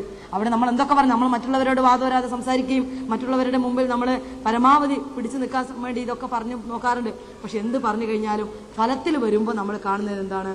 ഇതൊക്കെ നമ്മൾ പ്രസംഗിക്കും. മറുഭാഗത്തോ എന്റെ നാട്ടിലൊക്കെ എനിക്കറിയാം എത്രയോ പാവപ്പെട്ടവര്, പണക്കാരെന്ന് തന്നെ ഞാൻ പറയുന്നത്, എത്രയോ പാവപ്പെട്ടവര് ഒരു കുടുംബത്തെ, ഒരു ഭാര്യയെയും കുട്ടികളെയും സംരക്ഷിക്കാൻ യാതൊരു നിവൃത്തിയുമില്ലാതെ പെടാപ്പാട് പെടുന്നവര്, ഒരുപാട് കഷ്ടത അനുഭവിക്കുന്നവര്, എന്നിട്ട് പോരാഞ്ഞിട്ട് 2-3 ഭാര്യമാരെ വീണ്ടും വീണ്ടും വിവാഹം ചെയ്തുകൊണ്ട് സ്വന്തമാക്കുകയും അതിൽ കുട്ടികൾ ഉണ്ടാവുകയും അവസാനം ഈ കുട്ടികളൊക്കെ സമൂഹത്തിനൊരു ഭാരമാകുകയും ചെയ്യുന്ന ഒരു സ്ഥിതിയിലേക്ക് പോവുകയാണ് നമ്മൾ. അപ്പൊ ഇതിനൊരു മാറ്റം വരുത്തേണ്ടതുണ്ട്. ഈ ഒരു സമീപനത്തിന് മാറ്റം നിർബന്ധമാണ്. നമ്മുടെ ഇസ്ലാമിക സമൂഹത്തിന് ഒരു പുനരുദ്ധാരണം, സത്യത്തിൽ ഒരു ഉയർത്തെഴുന്നേൽപ്പ്, ഒരുപാട് ഇസ്ലാമികമായിട്ട് ഒരുപാട് ഒരു പുരോഗതി പ്രാപിച്ച ഒരു കാലഘട്ടങ്ങളിലാണ് നമ്മൾ ഇന്ന് നിൽക്കുന്നത്. ആധുനിക കാലഘട്ടങ്ങളിൽ എന്തൊക്കെ ദോഷങ്ങൾ നമ്മൾ പറഞ്ഞാലും, ഒരുപാട് ദോഷങ്ങൾ ഒരു ഭാഗത്തുണ്ടെങ്കിലും മറുഭാഗത്ത് മതപരമായിട്ട് ഒരു വലിയ മുന്നേറ്റത്തിന്റെ കാലഘട്ടമാണ്. അത് ഇസ്ലാമിക സമൂഹം എന്ന് മാത്രമല്ല, എനിക്ക് തോന്നുന്നത് ഇസ്ലാമിക സമൂഹത്തിന്റെ മുന്നേറ്റം കണ്ടതുകൊണ്ട് ഒരുപക്ഷെ മറുഭാഗത്ത് ക്രിസ്തീയ സമൂഹത്തിലും അതുപോലെ ഹിന്ദു സമൂഹത്തിലൊക്കെ ആ മുന്നേറ്റം ഉണ്ടായിട്ടുണ്ട്. ഇപ്പൊ നമ്മൾ പള്ളികൾ എടുക്കാൻ വേണ്ടി മത്സരിക്കുകയാണെങ്കിൽ മറുഭാഗത്ത് അമ്പലങ്ങളെ നേരത്തെ കണ്ടിരുന്നതിൽ നിന്നും വ്യത്യസ്തമായ ഒരുപാട് അമ്പലങ്ങൾ പുനരുദ്ധാരണ പ്രവർത്തികളുമായിട്ട് മുന്നോട്ട് പോവുകയും അതുപോലെ വ്യാപകമായ രീതിയിൽ അവിടെ ആരാധനക്രമങ്ങൾ നടക്കുകയും ചെയ്തു. ഞാൻ തെറ്റായിട്ട് പറയില്ല. അപ്പം നമ്മളൊക്കെ മത്സരിക്കുകയാണ്, മതപരമായ രംഗത്ത് നമ്മളൊരു മത്സരം കാഴ്ചവെക്കുകയാണ്. കഴിഞ്ഞ ദിവസം സുകുമാര അഴീക്കോട് പോലുള്ള പ്രഗത്ഭനായ വ്യക്തിത്വങ്ങൾ ഇവിടെ സംസാരിക്കുമ്പോൾ അദ്ദേഹം പറയുകയുണ്ടായി, ഗോവധ നിരോധനത്തിന്റെ പേരിൽ നമ്മുടെ രാജ്യത്തിലെ മനുഷ്യരെ കൊല്ലുകയാണ്. നമുക്കറിയാം അഹിംസയുടെ പാതയാണ് പിൻപറ്റുന്നതെങ്കിൽ അതിന്റെ പേരിലാണ് ഗോവധ നിരോധനം കൊണ്ടുവരാൻ വേണ്ടി ഒരു ഭാഗത്ത് ആവശ്യപ്പെടുന്നതെങ്കിൽ മറ്റൊരു ഭാഗത്ത് ചെയ്യുന്നതോ ഗോവധ നിരോധനത്തിന്റെ പേര് പറഞ്ഞുകൊണ്ട് നേരത്തെ കൊന്നത് പശുവിനെയാണെങ്കിൽ മറിച്ച് തിരിച്ചു കൊല്ലുന്നത് മനുഷ്യനെയാകുന്ന ഒരു സ്ഥിതി. അപ്പൊ ഇങ്ങനെ നമ്മുടെ സമൂഹത്തിൽ നിന്ന് ധാർമ്മികത ഇന്ന് അകന്നകന്ന് പോവുകയാണ്. ഇവിടെയാണ് നമ്മൾ യഥാർത്ഥ വസ്തുത കാണേണ്ടത്. നമുക്കറിയാലോ, ഇസ്ലാമിലെ സ്വത്തവകാശത്തിന്റെ കാര്യത്തിലൊക്കെ ഇസ്ലാം സ്ത്രീക്ക് നൽകിയിട്ടുള്ള അവകാശം കുറച്ചൊന്നുമല്ല, വലിയ അവകാശങ്ങളാണ് നൽകിയിരിക്കുന്നത്. ഇന്നും ചില സമൂഹത്തിനിടയിൽ സ്വത്തവകാശം, പിന്തുടർച്ചാവകാശം ലഭിച്ചിട്ടില്ല സ്ത്രീകൾക്ക് ഇന്നും സ്വത്തവകാശം ലഭിക്കാത്ത സമൂഹങ്ങളുണ്ട്. പക്ഷെ നമുക്കോ 1400 വർഷങ്ങൾക്ക് മുമ്പ് കടന്നു വന്ന ഇസ്ലാം അന്ന് പ്രഖ്യാപിച്ചു സ്ത്രീകൾക്ക് സ്വത്തവകാശം. പക്ഷേ എന്താ ഉള്ളത്? എന്താ കുറ്റം പറയുന്നത്? എല്ലാവരും ആകെ പറഞ്ഞു വരുന്നത് എന്താണ്? പുരുഷന് ഓഹരി കൊടുക്കുമ്പോൾ അതിന്റെ പകുതി ഓഹരിയെ സ്ത്രീക്ക് കൊടുക്കുന്നുള്ളൂ. നമുക്ക് സമത്വമാണല്ലോ വേണ്ടത്. നമ്മൾ സമത്വത്തിന് വേണ്ടിയാണ് നിലകൊള്ളുന്നതാണ് ഇന്നത്തെ സമൂഹം. യഥാർത്ഥത്തിൽ സമത്വം എന്ന് പറയുന്ന വാക്കിന്റെ അർത്ഥം തന്നെ തെറ്റാണ്. കാരണം പുരുഷനെ ഒരു രീതിയിലും സ്ത്രീയെ മറ്റൊരു രീതിയിലാണ് സൃഷ്ടിപ്പിൽ തന്നെ പടച്ചവൻ കൽപ്പിച്ചിരിക്കുന്നത്. സൃഷ്ടിപരമായി തന്നെയുള്ള ആ വ്യത്യാസത്തെ, ആ മാറ്റത്തെ അംഗീകരിക്കാൻ നമ്മുടെ സമൂഹം തയ്യാറാണോ? കാരണം പുരുഷനെ പേശി ബലത്തിന്റെ കാര്യത്തിൽ കുറെ സ്ട്രോങ് ആക്കി ഉണ്ടാക്കിയിട്ടുണ്ടെങ്കിൽ, കഠിനമായ ജോലികളും കാര്യങ്ങളൊക്കെ ചെയ്യാൻ പുരുഷനെ പ്രാപ്തനാക്കിയിട്ടുണ്ടെങ്കിൽ, സ്ത്രീയെ സംബന്ധിച്ചിടത്തോളം അവൾക്ക് ശാരീരികമായ പിൻബലം, ശാരീരികമായ കരുത്തോ പേശിബലമോ അല്ല, മറിച്ച് അവളെ സംബന്ധിച്ചിടത്തോളം അവൾക്ക് ഏറ്റവും കരുണ നിറഞ്ഞിട്ടുള്ള മനസ്സ്, ആർദ്രമായ മനസ്സ്, ആ ഒരു രീതിയിലുള്ള സമീപന, സ്നേഹം, അങ്ങനെയൊക്കെയുള്ള ഒരുപാട് നല്ല ഗുണങ്ങൾ. എന്നാൽ അതിനേക്കാളൊക്കെ ഏറെ മാതൃത്വത്തിന് ഏറ്റവും ഏറെ വില കൽപ്പിച്ചുകൊണ്ട്, ഇപ്പം നമുക്കറിയാലോ, സ്ത്രീക്ക് ഒരു പക്ഷേ പുരുഷൻ ചെയ്യുന്ന പല ജോലിയും ചെയ്യാൻ പറ്റും, ഇല്ലെന്ന് ഞാൻ പറയുന്നില്ല. പക്ഷേ പുരുഷനെ സംബന്ധിച്ചിടത്തോളം ഒരു സ്ത്രീ ചെയ്യുന്ന മാതൃത്വം എന്ന് പറയുന്ന, ഗർഭധാരണം എന്ന് പറയുന്ന പ്രക്രിയ ജന്മം വിചാരിച്ചാൽ നടക്കില്ല. അത്രയും മഹത്തരമായ കാര്യങ്ങളൊക്കെ ചെയ്തു വെച്ചിട്ടുണ്ടെങ്കിൽ പോലും നമ്മൾ സമത്വം എന്ന വാക്കിന് വേണ്ടി ഇന്ന് പടപൊരുതുകയാണ്. യഥാർത്ഥത്തിൽ സമത്വം എന്ന വാക്കിന്റെ അർത്ഥം തന്നെ നമ്മൾ വ്യത്യാസപ്പെടുത്തിയിരിക്കുന്നു. സ്ത്രീക്ക് പുരുഷനോളം സമത്വം ആവശ്യമാണ് എന്ന് കൊട്ടിഘോഷിക്കുന്നവർ യഥാർത്ഥ സ്ത്രീയുടെ സ്ഥാനം എന്ത് എന്ന് മനസ്സിലാക്കുന്നില്ല. നമ്മൾക്ക് കൽപ്പിച്ചു തന്നിട്ടുള്ള കുറേ കാര്യങ്ങളുണ്ട്. നമ്മൾക്ക് കുട്ടികളെ നോക്കാൻ ഇന്ന് സമൂഹത്തിൽ നേരമില്ലാത്തൊരവസ്ഥ അല്ലെ? എത്ര പേര് നമ്മുടെ ഇടയിൽ, എത്ര സ്ത്രീകൾ തന്റെ മാതൃത്വത്തിന്റെ ശരിയായ അംശം, മാതൃത്വത്തിന്റെ ശരിയായ ചുമതലകൾ കൃത്യമായി ചെയ്യുന്നവരുണ്ട്. അധിക വീടുകളിലും അധിക കുടുംബങ്ങളിലും നമ്മൾ കാണുന്നത് നമ്മളെക്കാളേറെ, ഒരുപക്ഷെ സ്ത്രീകളെക്കാളേറെ കുട്ടികളെ പോറ്റേണ്ടുന്ന ഉത്തരവാദിത്തം നമ്മൾ പുരുഷന്റെ തലയിൽ കെട്ടിവെക്കുന്ന ഒരു സമീപനം നമ്മുടെ ഇടയിൽ നിന്നുണ്ട്. അതും ഇന്ന് സമൂഹത്തിന്റെ ഒരു ഫാഷനായിട്ട് മാറിയിരിക്കുകയാണ്. മറ്റെല്ലാ ഫാഷനുകളും കടന്നു വന്നതുപോലെ ഈ കാര്യത്തിലും ഞാൻ എങ്ങനെ ഒരു കൊച്ചു കുഞ്ഞിനെയും മാറോടണച്ച് എടുത്തു പിടിച്ച് നടക്കുന്നത്, അതിലെന്തോ ഒരു മാനക്കേട്, അല്ലെങ്കിൽ അതിലെന്തോ ഒരു പോരായിക, അതൊക്കെ പുരുഷന്റെ ജോലിയാണെന്നുള്ള രീതിയിൽ മാറ്റിവെച്ചുകൊണ്ട് നമ്മളിങ്ങനെ ഇതിന്നൊക്കെ മാറി നിന്നുകൊണ്ട് ഞാൻ എന്റെ ഡ്രസ്സ് ചുളിയാതെ ഞാൻ മറ്റുള്ളവരുടെ മുമ്പിൽ അന്തസ്സായി നടന്നു പോകുമ്പോൾ കുട്ടിയൊരു ഭാരമായിട്ട് മാറരുത് എന്നുള്ള രീതിയിലേക്ക് പോവുകയാണ്. നമുക്കറിയാലോ, ഇസ്ലാം മുലയൂട്ടലിന് വേണ്ടി ഏറ്റവും ഏറെ പ്രാധാന്യം കൽപ്പിച്ചിട്ടുള്ള ഇസ്ലാം മതം ഇന്ന് ആ മുലയൂട്ടലിനെ കുറിച്ച് പറയാൻ വേണ്ടി ഇവിടെയുള്ള ഇന്റർനാഷണൽ സംഘടനകൾ പോലും വേണ്ടി വന്നു. കാരണം നമ്മളൊരു കാലഘട്ടത്തിൽ, കഴിഞ്ഞ ഏതാനും കാലഘട്ടം നമ്മൾ മുലയൂട്ടൽ പോലും വേണ്ടാന്ന് വെച്ചുപോയി അല്ലെ? നമ്മൾ മുലയൂട്ടാൻ പോലും സ്ത്രീകൾ മറന്നുപോയി. കാരണം കുട്ടികളെ പരമാവധി അകറ്റി നിർത്തിക്കൊണ്ട് അവരെ കഴിയുന്നിടത്തോളം പരമാവധി ഒഴിവാക്കിക്കൊണ്ടുള്ള സ്ഥിതിവിശേഷത്തിലേക്ക് നമ്മൾ എത്തി. അപ്പൊ അതിൽ നിന്നൊക്കെ മാറ്റി ഒരു പുതിയ തിരിച്ചുവരവ് ഇന്നത്തെ ആധുനിക സമൂഹത്തിൽ നമുക്ക് കൂടിയേ കഴിയും. ആധുനിക സമൂഹം എന്ന് പറയുമ്പോൾ നമുക്കറിയാം, ഉമ്മയുടെ വയറ്റിലിരിക്കുന്ന കുഞ്ഞിനെ അത് പെണ്ണാണോ ആണാണോ എന്ന് കണ്ടെത്താനുള്ള മാർഗം നമ്മുടെ നാട്ടിൽ സർവത്രയാണ്. ഇന്ന് അത് കണ്ടുപിടിച്ചു കഴിഞ്ഞാൽ, കണ്ടുപിടിക്കുന്ന എന്തിനു വേണ്ടിയാണ്? പഴയ കാലത്ത് ആറ്റം ബോംബ് കണ്ടുപിടിച്ചത് നല്ല ഉദ്ദേശത്തിനായിരുന്നെങ്കിൽ അത് ഉപയോഗിച്ചത് ഒരു ലോകത്തെ അങ്ങനെ തന്നെ നശിപ്പിക്കാൻ വേണ്ടിയായിരുന്നു. അതുപോലെ ഈ സ്കാനിങ് എന്ന് പറയുന്ന സമ്പ്രദായം കണ്ടുപിടിച്ചത് നല്ല കാര്യത്തിനാണെങ്കിൽ അവസാനം അത് ഫലം എത്തിച്ചതോ ഉമ്മയുടെ വയറ്റിലിരിക്കുന്ന കുഞ്ഞ്, ഗർഭപാത്രത്തിലിരിക്കുന്ന കുഞ്ഞ് ആണാണോ പെണ്ണാണോ എന്ന്, പെൺകുഞ്ഞാണെങ്കിൽ അതിന് എത്രയും പെട്ടെന്ന് ഇല്ലായ്മ ചെയ്യാനുള്ള പഴയ കാടത്ത സംസ്കാരം അറബികളുടെ. അപ്പൊ ആ ഒരു സ്ഥിതിയിലേക്ക് നമ്മൾ പിന്നെയും പോകാൻ, നമ്മൾ തിരിച്ചു പോവുകയാണ്. ആ കഴിഞ്ഞ നൂറ്റാണ്ടുകളിലേക്ക്, കഴിഞ്ഞ കാലഘട്ടങ്ങളിലേക്ക് നമ്മൾ തിരിച്ചുപോക്ക് നടത്തുകയാണ്. അപ്പോൾ ആധുനികതയുടെ പ്രതീകമായി എന്തെല്ലാം നമ്മുടെ ഈ ഭൂമിയിലേക്ക് കടന്നു വന്നുവോ അതിനെയൊക്കെ നമ്മൾ അപരിഷ്കൃതമായ സമൂഹത്തിന്റെ പുനഃസൃഷ്ടിക്ക് വേണ്ടി നമ്മൾ ചെലവഴിക്കാൻ തയ്യാറാകുകയാണ്. അവിടെയാണ് നമ്മൾ കാണേണ്ടത് സ്ത്രീകൾ നേരിടുന്ന എല്ലാ പ്രശ്നങ്ങൾക്കൊക്കെ തന്നെ കാരണമായിട്ട് നമ്മൾ കാണും. ഇന്നലെയും എൻ്റെ അടുത്ത് വന്ന് സംസാരിച്ച പത്രക്കാരോട് ഞാൻ പറയുകയുണ്ടായി. കാരണം ഇന്ന് മാധ്യമങ്ങളൊക്കെ ഒരുപാട് കരുതിയിരിക്കേണ്ടി വരികയാണ്. ഇപ്പൊ നിങ്ങൾ ഇവിടെ പറയണ്ടായി, ടീച്ചറോടെ പറഞ്ഞു, ടിവിയുടെ ഒക്കെ കാര്യങ്ങളൊക്കെ ഇവിടെ സൂചിപ്പിക്കേണ്ടായി ബുഷ്ര. യഥാർത്ഥത്തിൽ ടിവിയിലൂടെയൊക്കെ കടന്നു വരുന്ന ചിത്രങ്ങൾ നമ്മുടെ വീടുകളിന്റെ ഉള്ളിൽ നിന്നുകൊണ്ട് കാണാൻ കഴിയാത്ത രീതിയിലാണ് അല്ലെ? അതിലൊക്കെ ഒരു മാറ്റം വരുത്താൻ നമുക്ക് സാധിക്കുന്നില്ല. മറിച്ച് ഇതിനെതിരൊക്കെ നിരോധിക്കുന്ന നിയമം നമ്മുടെ നാട്ടിൽ നിൽക്കുകയാണ്. സ്ത്രീകളെ നിന്യമായി ചിത്രീകരിക്കുന്നതിന് നിയമമുണ്ട്, സ്ത്രീധനം വാങ്ങാൻ പാടില്ല എന്ന നിയമമുണ്ട്. അവരൊക്കെ കുറ്റക്കാരാണ്, ശിക്ഷിക്കാൻ, അവർക്ക് ദീർഘകാലമായ തടവ് കൊടുക്കാനുള്ള, ശിക്ഷയൊക്കെ വിധിക്കാനുള്ള നിയമസംഹിത നമ്മുടെ നാട്ടിലുണ്ട്. പക്ഷേ ഇതൊന്നും നടപ്പിലാക്കാൻ കഴിയുന്നില്ല. അപ്പൊ നമ്മളൊക്കെ ഇസ്ലാഹി പ്രസ്ഥാനത്തിന്റെ പ്രവർത്തകർ എന്ന നിലയ്ക്ക്, പ്രത്യേകിച്ച് എന്റെ പ്രിയപ്പെട്ട MGMന്റെ സുഹൃത്തുക്കൾ, എന്റെ വനിതാ സുഹൃത്തുക്കൾ, ഈ കാര്യത്തിലൊക്കെ വേണ്ട രീതിയിൽ ശ്രദ്ധ ചെലുത്തിക്കൊണ്ട് പരമാവധി നിങ്ങൾ നമ്മുടെ സമൂഹത്തിന് യഥാർത്ഥത്തിൽ ഖുർആന്റെ വീക്ഷണത്തിൽ സമൂഹത്തെ പുനരുദ്ധരിക്കാൻ, നമ്മുടെ ഇസ്ലാമിക സമൂഹത്തെ മാത്രമല്ല ഇസ്ലാമിനെ കുറിച്ച് മറ്റുള്ളവരുടെ മുമ്പിൽ ഉണ്ടായിക്കൊണ്ടിരിക്കുന്ന തെറ്റിദ്ധാരണകളെ ഇല്ലായ്മ ചെയ്യാനുള്ള ഒരു വേദി കൂടിയായിരുന്നു. നമ്മൾ മാത്രം ഇരുന്നിട്ട് ചർച്ച ചെയ്യുന്ന ഒരു വേദിയാണ്. എനിക്ക് തോന്നുന്നത് കുറച്ചുകൂടി നിങ്ങൾ ഇനി അല്പം കൂടെ മുന്നോട്ട് പോകുമ്പോൾ സെമിനാർ പോലെ സിമ്പോസിയങ്ങൾ പോലെ നടത്തിയിട്ട് അവിടെ മുസ്ലിമീങ്ങളും അമുസ്ലിമീങ്ങളെയും കൂടെ സംഘടിപ്പിച്ചുകൊണ്ട് നമുക്ക് പരമാവധി ക്ലാസുകൾ അവർക്ക് കൊടുക്കാൻ സാധിക്കുകയും അങ്ങനെ അവരെ കഴിയുന്നിടത്തോളം നമ്മുടെ ഖുർആന്റെ ആശയങ്ങൾ, ഖുർആൻ പറഞ്ഞിരിക്കുന്ന കാര്യങ്ങൾ ഇന്നതാണെന്നും പറഞ്ഞു കൊടുക്കാനും അപ്പോൾ ഒരു സ്വയം ഒരു വീണ്ടും വിചാരത്തിലേക്ക് നമ്മളെത്താനും, അതായത് അവർക്ക് പറഞ്ഞു കൊടുക്കുമ്പോൾ നമ്മളെങ്കിലും നന്നാവണമല്ലോ, ആ ഒരു രീതിയിലേക്ക് നമ്മൾ തിരിച്ചു വരാനുള്ള ഒരു വേദി നമ്മൾ ഈ പ്രസ്ഥാനത്തിന് കീഴിൽ ഒരുക്കണം എന്ന് ഞാൻ അഭ്യർത്ഥിക്കുകയാണ്. ഏതായിരുന്നാലും ശരി, കഴിഞ്ഞ ദിവസം അതുപോലെ ഇവിടെ ഈ വേദിയിൽ വെച്ച പറഞ്ഞിട്ടുള്ള ഒരു കാര്യം കൂടെ ഞാനിവിടെ ശ്രദ്ധയപ്പെടുത്തുകയാണ്. കഴിഞ്ഞ ദിവസം ഈ വേദിയിൽ ഒരുപാട് നല്ല പരിപാടികൾ നടക്കുന്ന കൂട്ടത്തിൽ എല്ലാ വിഭാഗം ആൾക്കാരും പങ്കെടുത്ത പരിപാടിയിൽ ഒരു സ്ത്രീ, അന്ന് വേദിയിലുണ്ടായിരുന്ന ഒരു പ്രഗത്ഭയായ ഒരു പ്രതിനിധി, ഏത് പ്രതിനിധി എനിക്കറിയില്ല, അവർ കഴിഞ്ഞ ദിവസം ഇവിടെ വളരെ ആക്രോശിച്ചുകൊണ്ട് വളരെ വലിയൊരു ഒച്ചപ്പാടുണ്ടാക്കിക്കൊണ്ട് അവർ സംസാരിക്കുന്നത് കേൾക്കുകയുണ്ടായി. ഒക്കെ പറയട്ടെ, ഇവിടെ ലീഗിന്റെയും കോൺഗ്രസിന്റെയും ഒക്കെ നേതാക്കന്മാർ ഇവിടെ വേദിയിലുണ്ട്. അതുകൊണ്ട് ഞാൻ ചോദിക്കട്ടെ, എന്തിനാണ് വനിതാ കമ്മീഷനെ രാഷ്ട്രീയപരമായി പുനഃസംഘടിപ്പിച്ചതിന്റെ ആവശ്യം എന്താണ്? ഇത് ആരുടെ മുഖം രക്ഷിക്കാനാണെന്നൊക്കെ പറഞ്ഞുകൊണ്ടുള്ള കുറെ ചോദ്യങ്ങൾ കേട്ടു. പക്ഷെ ആ സമയത്ത് അതിനൊരു സന്ദർഭം മറുപടി പറയാനുള്ള സന്ദർഭം അല്ലാത്തത് കൊണ്ട് ഞാൻ തൽക്കാലം ഒന്നും പറയാതെ പോയി. മാത്രമല്ല, ഞാൻ മനസ്സിലാക്കിയത് മതപരമായ ഏറ്റവും വലിയൊരു വിജ്ഞാന സദസ്സിനെ അഭിസംബോധന ചെയ്തുകൊണ്ട് പറയേണ്ടുന്ന ഒരു കാര്യമായിരുന്നില്ല അത്. പ്രത്യേകിച്ച് നമ്മളിവിടെ ഇരിക്കുന്നത്, നമ്മൾ ചർച്ച ചെയ്യുന്നത് ഖുർആനെ കുറിച്ച് മറ്റുള്ളവരെ മനസ്സിലാക്കാൻ വേണ്ടിയാണ്. ഇസ്ലാമിന്റെ ലക്ഷ്യങ്ങൾ എന്താണ് എന്ന് മറ്റിതര സമുദായങ്ങളെ മനസ്സിലാക്കാൻ വേണ്ടിയാണ്. അവിടെ നമ്മൾ ഉദ്ദേശിക്കുന്നത് രാഷ്ട്രീയപരമായ കാര്യങ്ങളല്ല. അതുകൊണ്ട് തന്നെ ഞാൻ അന്ന് അതിനുള്ളൊരു മറുപടി പറഞ്ഞില്ല. പക്ഷേ ഇപ്പോൾ ഞാൻ നിങ്ങളെ ഒക്കെ തന്നെ വീണ്ടും കാണുന്നത് കൊണ്ട് തന്നെ പറയട്ടെ. കാരണം ആ ഒരു സംശയം ഇവിടെ നിലനിൽക്കുന്നത് കൊണ്ട് തന്നെ കഴിഞ്ഞ കാലത്ത് വനിതാ കമ്മീഷൻ എന്ന് പറയുന്ന ഒരു സംഘടന ഇവിടെ ഉണ്ടായിരുന്നു. അന്ന് കെട്ടിക്കിടന്നിരുന്ന കേസുകളാണ് ഇപ്പോൾ ഞങ്ങൾ എടുത്തുകൊണ്ടിരിക്കുന്നത്. 9782 കേസുകൾ ബാക്കി വെച്ചുകൊണ്ട് തൊടുക പോലും ചെയ്യാതെ പിരിഞ്ഞുപോയ 7 അംഗങ്ങളുണ്ടായിരുന്ന ഒരു കമ്മീഷൻ. അതിനുശേഷം ഈ കമ്മീഷൻ ചാർജ് എടുത്തു.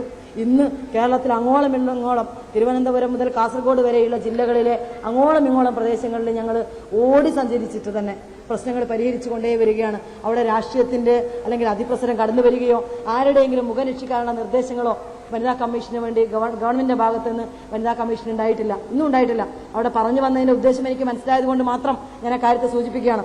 മന്ത്രിമാരുമായിട്ട് ബന്ധപ്പെട്ടുള്ള ഒരു വിഷയമുള്ളത് കൊണ്ടാണ് ഇവിടെ കമ്മീഷൻ പുനഃസംഘടിപ്പിച്ചത് എന്നുള്ള അർത്ഥത്തിലുള്ള ഒരു രീതിയിലായിരുന്നു അവരുടെ സംസാരം. യഥാർത്ഥത്തിൽ പറയട്ടെ, ആ പറയുന്ന വിവാദപരമായ കേസുകൾ മുഴുവനും, ആ നേരത്തെ ചർച്ച ചെയ്യപ്പെട്ടിരുന്ന 2 മന്ത്രിമാർക്കെതിരെയുള്ള കേസുകളും എം എൽ എക്കെതിരെയായിരുന്ന കേസുകളും ഒക്കെ വളരെ ധൈര്യപൂർവ്വം യാതൊരു പ്രയാസവും കൂടാതെ ആരുടെയും ഇടപെടലുകൾ കൂടാതെ ഈ 3 അംഗങ്ങൾ മാത്രമുള്ള ഞങ്ങളുടെ ഈ കമ്മീഷൻ ഞങ്ങൾ എടുക്കുകയും പരിശോധിക്കുകയും വേണ്ടപ്പെട്ടവരെ വിളിച്ചു വരുത്തുകയും, എന്നാൽ നിർഭാഗ്യമെന്ന് പറയട്ടെ, ഞങ്ങൾക്കുണ്ടായ അനുഭവം ഈ പരാതി തന്നവരെ ഇന്ന് വരെ ഞങ്ങൾക്ക് കാണാൻ സാധിച്ചില്ല എന്നുള്ളതാണ്. പരസ്യമായിട്ട് വേദികളിലേക്ക്, ഞങ്ങളുടെ തർക്കപരിഹാര വേദികളിലേക്ക്, അദാലത്തുകളിലേക്ക്, കോടതി സിറ്റിങ്ങുകളിലേക്ക് ഞങ്ങൾ പല പ്രാവശ്യം ഈ പരാതി തന്നിട്ടുള്ള സ്ത്രീകളെ വിളിച്ചു വരുത്തിയിട്ട്, പക്ഷെ ഇന്നേ വരെ ഏതാണ് ഈ പരാതി തന്ന സ്ത്രീ ഏതാണെന്ന് ഒന്ന് മുഖം കാണാൻ പോലുള്ള സൗഭാഗ്യം ഞങ്ങൾക്കുണ്ടായിട്ടില്ല. ഇനിയും ഒരു തവണ, അവസാനമായിട്ട് ഒരു തവണ ഒരുപക്ഷെ വിളിച്ചു കഴിഞ്ഞാൽ ഇനിയും അവർ ഹാജരായിട്ടില്ലെങ്കിൽ കേസ് ഞങ്ങൾക്ക് ഒഴിവാക്കേണ്ടത് വരും. കാരണം കേസ് ഉണ്ടായിരുന്നെങ്കിൽ പരാതിക്കാർ നിർബന്ധമായിട്ട് കേസ് വിളിച്ചു കഴിഞ്ഞാൽ ഹാജരാവണം. അങ്ങനെയുള്ളത് 2 തവണ വിളിച്ചിട്ടും ഈ സമയം വരെ ഹാജരായിട്ടില്ല. അവിടെയാണെന്ന് തോന്നുന്നു അവർ ഇന്നലെ പറഞ്ഞത്. അതുകൊണ്ടാണ് ഞാനത് എടുത്തു പറയാനുള്ള കാരണം. ഏതായിരുന്നാലും വനിതാ കമ്മീഷന്റെ പ്രവർത്തനങ്ങളിലൊക്കെ തീർച്ചയായും ഖത്തറിൽ ഈ പ്രദേശങ്ങളിൽ നിങ്ങളുടെ സ്ത്രീകൾക്കൊന്നും പ്രശ്നങ്ങളൊന്നും ഇല്ലാത്തത് കൊണ്ട് തന്നെ ഇവിടെയൊന്നും വനിതാ കമ്മീഷന്റെ പ്രവർത്തനം ഏതായിരുന്നാലും വേണ്ടിവരില്ല എന്നുള്ള ധൈര്യമുണ്ട്. പ്രത്യേകിച്ച് ഇവിടെ ഏറ്റവും നല്ല നിലയിൽ സ്ത്രീകളെ വിചാരിതമായിട്ടുള്ള സംസാരത്തിലാരോ പറയുന്നത് കേട്ടു, ഇവിടെ ഒരു കമ്പനിയിലോ അല്ലെങ്കിൽ ഏതെങ്കിലും ഓഫീസിൽ ജോലി ചെയ്യുന്ന ഒരാളെ സംബന്ധിച്ചിടത്തോളം ഒരു ലീവ് കിട്ടണമെങ്കിൽ ഏറ്റവും നല്ല കാര്യം എന്താണെന്ന് വെച്ചാൽ ഭാര്യയ്ക്ക് സുഖമില്ല എന്ന് പറഞ്ഞു കഴിഞ്ഞാൽ വളരെ എളുപ്പം കിട്ടുന്നതാണ്. അതാണ് ഇവിടെ ഭാര്യമാർക്കുള്ള സ്ഥാനം. അതായത് ബാക്കി എന്ത് പറഞ്ഞാൽ, ചിലപ്പോൾ ഉപ്പ മരിക്കാൻ കടന്നിരിക്കുന്നു എന്ന് പറഞ്ഞാൽ പോലും ഒരുപക്ഷെ കിട്ടാത്ത ലീവ് ഭാര്യയ്ക്ക് എന്തെങ്കിലും അസുഖമാണെന്ന് പറഞ്ഞു കഴിഞ്ഞാൽ കൊടുക്കാൻ ഇവിടെയുള്ള ഭരണാധികാരികൾ, ഇവിടെയുള്ള നേതൃത്വ നിര തയ്യാറാണ് എന്നുള്ളത്. അപ്പം അത്രയും ഏറെ സ്ത്രീക്ക് മഹത്തായ സ്ഥാനം കൊടുത്തിരിക്കുന്ന ഈ ഖത്തറിൽ വന്ന് നിങ്ങളെ അഭിസംബോധന ചെയ്യാൻ സാധിച്ചതിലുള്ള എന്റെ സന്തോഷം ഞാൻ അറിയിക്കണം. ഏതായിരുന്നാലും വനിതാ കമ്മീഷന്റെ പ്രവർത്തനം ഇവിടെ വരില്ലെങ്കിലും നിങ്ങളുടെ നാട്ടിലുള്ള സുഹൃത്തുക്കളുടെ ഇടയിൽ, നിങ്ങളുടെ നാട്ടിലുള്ള സഹോദരിമാരുടെയും കുടുംബങ്ങളുടെയും ഒക്കെ ഇടയിൽ, വീടുകളുടെ അകങ്ങളിൽ തന്നെ ഒരുപാട് പീഡനങ്ങൾ നടന്നുകൊണ്ടിരിക്കുകയാണ്. ഞാൻ പെരുപ്പിച്ചൊന്നും പറയുന്നില്ല, കാരണം പീഡനങ്ങൾ ഇന്ന് വീട്ടിലെ നിത്യസംഭവങ്ങളായിട്ട് മാറുകയാണ്. എത്രയോ ഭർത്താക്കന്മാർ ഭാര്യമാരെ ജീവനോടെ ചുട്ടരിക്കുന്ന സംഭവം കേരളത്തിലെ നിത്യസംഭവമായിട്ട് മാറിയിരിക്കുക. ഇന്നത് വാർത്തയേ അല്ല.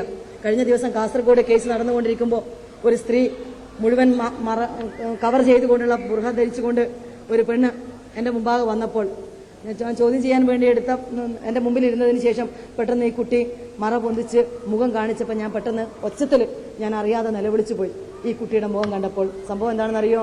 ഈ കുട്ടിയെ, ഒരു 23 വയസ്സ് പ്രായമായ പെൺകുട്ടിയെ അവളുടെ ഭർത്താവ് മണ്ണെണ്ണ ഒഴിച്ച് തീ കൊളുത്തി, എന്നിട്ട് തീ ആളി കത്തുന്ന സമയത്ത് അടുപ്പിൽ നിന്ന് നല്ല തിളച്ച വെള്ളം വീണ്ടും വീണ്ടും വന്ന് ഈ കുട്ടിയുടെ മേലൊഴിക്കുകയാണ്. പക്ഷെ എന്തുകൊണ്ടോ നിർഭാഗ്യം എന്ന് പറയട്ടെ, ആ കുട്ടി രക്ഷപ്പെട്ടു. ഭാഗ്യമല്ല, ആ കുട്ടിയെ ഈ അവസ്ഥയിൽ കാണുന്നത് നിർഭാഗ്യം തന്നെയാണ്. ഒരു കൊച്ചു കുഞ്ഞുണ്ട്, ഒരു 1.5 വയസ്സുള്ള കുട്ടി. ആ കൊച്ചു കുഞ്ഞിന് ഈ ഉമ്മയുടെ മുഖത്ത് നോക്കാൻ കഴിയില്ല. ഈ കുട്ടിയുടെ ഉമ്മ, ഈ പെൺകുട്ടിയുടെ ഉമ്മയാണ് ആ കൊച്ചു കുഞ്ഞിനെ പോറ്റുന്നത്. അപ്പം കാരണം ഈ സ്ത്രീയുടെ മുഖം കണ്ടു കഴിഞ്ഞാൽ കുട്ടി പേടിച്ചരണ്ട് പോകും. കാരണം ഞാൻ പേടിച്ചരണ്ട് നിലവിളിക്കണമെങ്കിൽ. അപ്പോൾ ഇത്രയും ഒരുപാട് സംഭവം ഞങ്ങൾ കണ്ടിട്ട് പോലും. അപ്പോൾ ആ ഒരു രീതിയിലേക്ക് നമ്മുടെ കേരളത്തിലെ ചുറ്റുപാടുകൾ ഇന്ന് മാറി വരികയാണ്. വീട്ടിനകങ്ങളിൽ പോലും ഡൊമസ്റ്റിക് വയലൻസ് എന്ന് പറയാം. ആ ഡൊമസ്റ്റിക് വയലൻസിനെതിരെ ഇന്ന് ഒരുപാട് നിയമങ്ങൾ നമ്മുടെ നാട്ടിൽ കൊണ്ടുവരാനുള്ള ശ്രമങ്ങൾ ഏതായിരുന്നാലും ഈ വനിതാ കമ്മീഷൻ നടത്തുന്നുണ്ട്. അവിടെ മുസ്ലിമീങ്ങൾ പലരും എഴുതാറുണ്ട്, പത്രങ്ങളൊക്കെ എഴുതാറുണ്ട്, ഇസ്ലാം മതവിശ്വാസികളുടെ കൂട്ടത്തിലാണ് ഇത്തരം സംഭവങ്ങൾ. അത് ഞാൻ ഒരിക്കലും വിശ്വസിക്കുന്നില്ല. കാരണം ഞങ്ങളുടെ മുമ്പിൽ വന്നിട്ടുള്ള സംഭവങ്ങൾ ഒരിക്കലും മുസ്ലിം സമൂഹമെന്നോ ഹിന്ദു സമൂഹമെന്നോ വേർതിരിച്ചിട്ടില്ല. കാരണം കഴിഞ്ഞ ദിവസം വയനാട്ടിൽ ഇതുപോലെ ഒരു സ്ത്രീ വന്നത്, ഒരു പെൺകുട്ടി, ഒരു പകുതി അവയവങ്ങളുമായി വന്നൊരു പെൺകുട്ടി. ഞാനൊരു ഉദാഹരണം പറഞ്ഞത് മാത്രം. ഒരു പെൺകുട്ടി പകുതി അവയവം മാത്രമേ അവരുടെ ശരീരത്തിൽ, കാരണം ഒരു ചെവിയുണ്ട്, ഒരു ചെവിയുടെ കഷ്ണമില്ല, ഒരു ചെവി തീരെയില്ല, ഒരു ചെവിയുടെ കഷ്ണം ബാക്കിയുണ്ട്, മൂക്കിന്റെ പകുതി ഭാഗം, ഈ ഭാഗം ഇവിടുന്ന് ഇങ്ങോട്ടില്ല, താടി എല്ലിന്റെ ഭാഗമില്ല. ഇങ്ങനെ ഒരു തരം വിരൂപിയായ ഒരു സ്ത്രീ. അവളെയും കണ്ടു നോക്കുമ്പോൾ അവളുടെ വീട്ടിൽ വെച്ച് നിസ്സാരമായ പ്രശ്നത്തിന്റെ പേരിൽ ഭർത്താവ് കൊടുവാളെടുത്ത് വെട്ടിയതാണ് അത്രേ. ഒരു കൈപ്പത്തിയില്ല, ഈ ഭാഗത്ത് ഒരു കൈപ്പത്തിയില്ല, ബാക്കി ഭാഗങ്ങളൊക്കെ പൂർണ്ണമായിട്ടുണ്ട്. തലമുടി തീരെയില്ല, മുടിയൊക്കെ ചുറ്റി പറിച്ച് പിഴുതെടുത്ത് പറിച്ചിറങ്ങുന്നു. അപ്പൊ ഈ ഒരു രീതിയിലൊക്കെയുള്ള സ്ഥിതി ഇന്നും നമ്മുടെ നാട്ടിലൊക്കെ നടക്കുകയാണ്. ഇതൊന്നും പറയുമ്പോൾ ഇതൊന്നും ഒരു അത്ഭുതമൊന്നുമല്ല, ഇതൊക്കെ നിത്യ സംഭവങ്ങളാണ് നമ്മുടെ നാട്ടില്. ഞാൻ പറയുന്നത്, ഇപ്പൊ കഴിഞ്ഞ ദിവസം നമ്മുടെ ചീഫ് മിനിസ്റ്റർ അവിടെയുള്ള CM തന്നെ വിളിച്ചപ്പോൾ ഞങ്ങളോട് ചോദിക്കേണ്ടായി, എന്തുകൊണ്ടാണ് കേരളത്തിൽ ഇത്തരത്തിലുള്ള പ്രശ്നങ്ങൾ. വളരെ ഇന്നസെന്റായിട്ട് അദ്ദേഹം വളരെ ഗൗരവമായിട്ട് ഞങ്ങൾ വിളിപ്പിച്ച് ചോദിച്ചു, ഈ വന്ന് പറയുന്ന പെൺകുട്ടികളൊക്കെ പറയുന്ന കാര്യങ്ങൾ ശരിക്കുള്ളത് തന്നെയാണോ എന്ന് അദ്ദേഹം ആദ്യം ആമുഖമായി ചോദിക്കേണ്ടത്. ഞങ്ങൾ പറഞ്ഞു ശരിയാണ് സർ.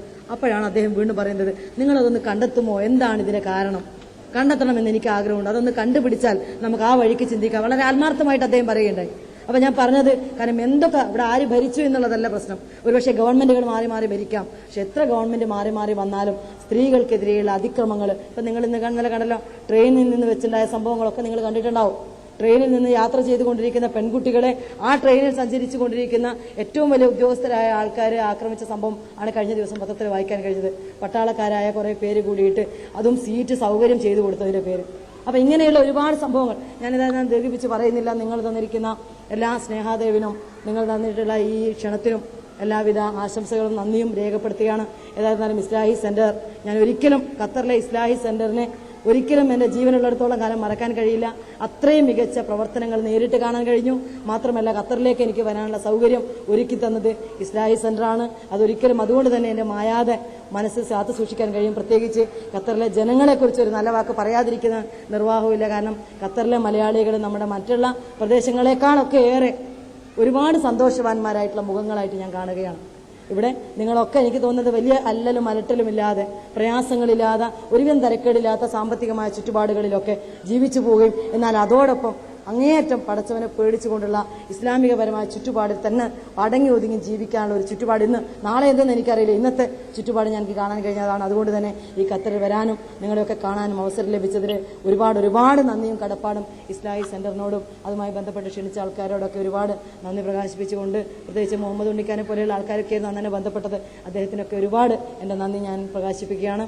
ഏതായിരുന്നാലും നിങ്ങൾക്കൊക്കെ എല്ലാവിധ ഭാവങ്ങളും ആശംസകളും നേർന്നുകൊണ്ട് വരുന്ന റംസാൻ മാസം, നിങ്ങൾ നേരത്തെ ടീച്ചർ ഇവിടെ പ്രസംഗിച്ചതുപോലെ ഏറ്റവും ഏറെ പ്രതിഫലത്തിന് ഒരുപാട് മടങ്ങ് ചെയ്യുന്ന സൽക്കർമ്മങ്ങൾക്ക് ഒരുപാട് മടങ്ങ് പ്രതിഫലങ്ങൾ കിട്ടുന്ന മാസമായിട്ട് നിങ്ങളെ സംബന്ധിച്ചിടത്തോളം ഈ റംസാൻ മാറട്ടെ. ഈ റംസാൻ അതുപോലെ അങ്ങോട്ടുള്ള എല്ലാ റംസാൻ മാസങ്ങളും മാറട്ടെ എന്ന് ആശംസിച്ചുകൊണ്ട് നിങ്ങൾക്ക് എല്ലാ ഭാവങ്ങളും എല്ലാ നന്മകളും എല്ലാ വിജയാശംസകളും എല്ലാ ആയുരാരോഗ്യങ്ങളും നേർന്നുകൊണ്ട് ഞാൻ അവസാനിപ്പിക്കുന്നു. അസ്സലാമു അലൈക്കും.